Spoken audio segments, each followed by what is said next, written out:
Hej, mit navn er Frederikke.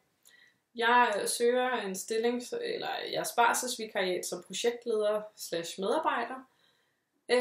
Og jeg håber, at ved at jeg laver den her video, jamen så kan I få et bedre indblik i, hvem jeg er som kandidat eller som ansøger i forhold til alle andre.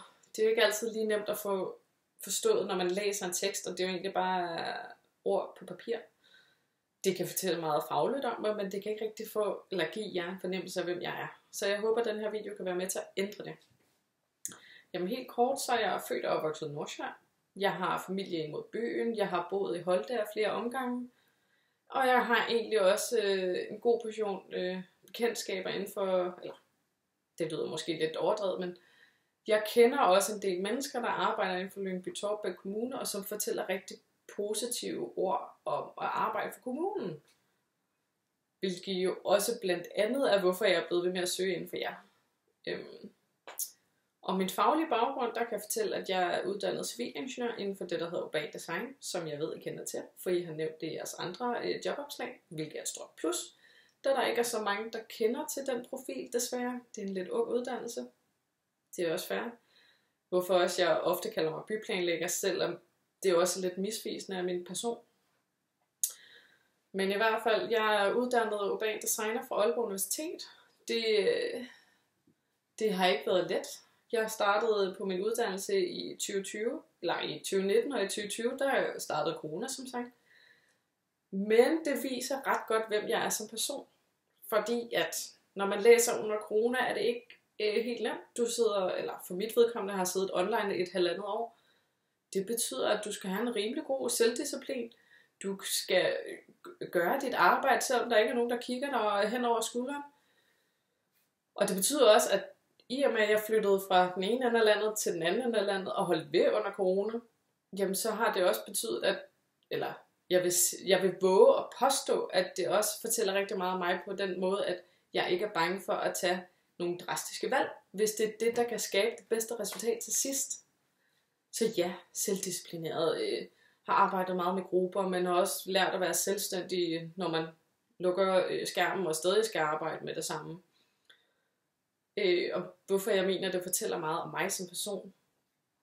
Det betyder også, at jeg rent fagligt er en meget struktureret person. Det har jeg ligesom fået trænet igennem hele min uddannelse, men det ligger mig også meget naturligt.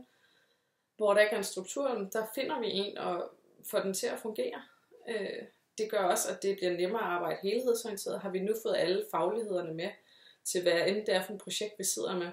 Som urban designer, så ser jeg også meget, at jeg jo ikke bare er uddannet til at være bydesigner. Jamen, jeg er virkelig uddannet inden for, at jeg har forståelsen for alle de andre fagligheder, der ligger op til. Jeg forstår arkitektens, hvordan de ser æstetikken i bygninger, eller hvordan bygningskonstruktøren arbejder med, at strukturerne skal holde, eller landskabsarkitektens forståelse af planter, og hvordan de trives, og hvordan du kan anvende dem på forskellige måder. Jeg siger ikke, at jeg kan erstatte dem. Tværtimod, de er meget dygtigere inden for hver deres felt. Men som urban designer, arbejder du med alle de fagligheder, og får rigtig meget introduktion til dem. Hvilket også er, hvorfor at det der med at arbejde helhedsorienteret, i hvert fald i mit blik, kommer meget mere naturligt, fordi at du forstår, at der er nogle andre, der ved noget meget bedre end dig. Og det er derfor, du skal være rigtig god til at få dem med ind, sådan så du kan vide meget mere. Og sådan så det samlet kan blive et meget bedre resultat. Logisk vil jeg jo sige, men det er det jo så ikke for alle, desværre.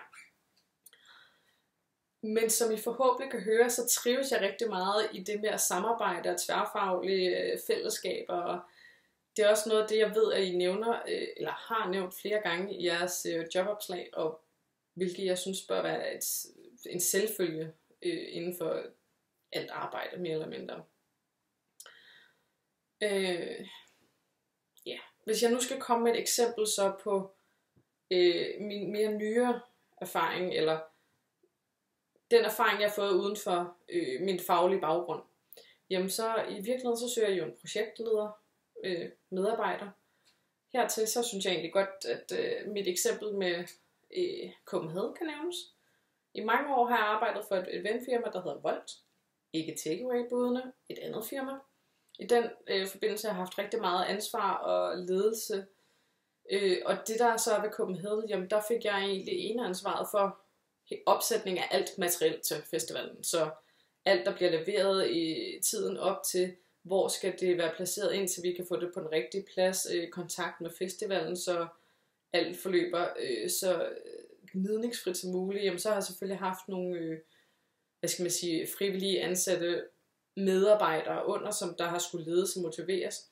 Selvfølgelig under selve festivalen, jamen, så har der jo været en hel masse med noget planlægning, og hvad gør man, hvis der er sygdom blandt personalet, eller hvordan motiverer vi dem til, at de bliver ved med at synes, det er fedt at arbejde, selvom de lige i hvert fald om er hedeslag, fordi det var så så utrolig varmt til den festival. Jamen til sidst på hele den her erfaringsmæssige oplevelse, så skulle vi selvfølgelig også afvikle det hele. Så det vi havde brugt lang tid på at sætte op, eller jeg havde brugt tid på at planlægge og sætte op, det skulle lige pludselig afvikles på en dag. Der skulle være lastbiler, der henter diverse materialer og sendes videre til andre steder. Det skal pakkes ordentligt. Du skal have pakket selve alle de forskellige funktioner, du har haft ned. Alt sammen afviklet på en dag. Det er rimelig imponerende. Det siger altså også noget om, hvad jeg er i stand til. Jeg kan tage ansvar, jeg kan skabe overblik, jeg kan holde styr på alle de forskellige delelementer, der er ved sådan en afvikling, og opsætning og afvikling. Styre og lede personale, og selvfølgelig også huske at motivere dem undervejs. Der er ikke noget ved at være chef. Det er sgu da meget sjovt at være leder og se dit personale blomstre, og synes det er genialt, og at de så har lyst til at gøre det ekstra arbejde, ikke mindst. Så, for at komme tilbage på sporet.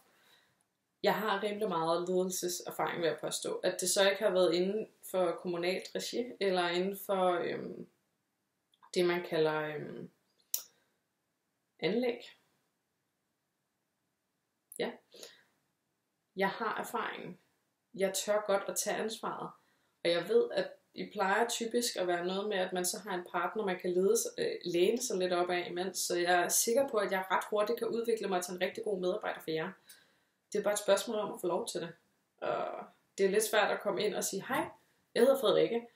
Her er mit CV, her er jeg som person. Vil I ikke ansætte mig? Fordi at der er nogle GDPR-regler i dag, der siger, vent nu lige lidt.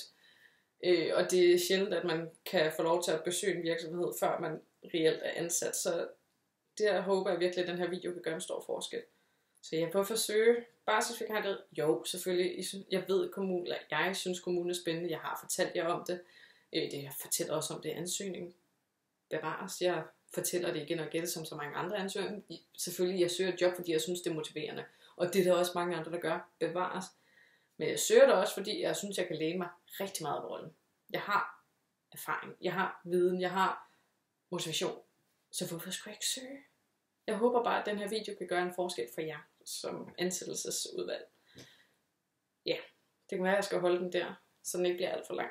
Men tak fordi I gad at lytte, og jeg håber at høre fra jer snarest.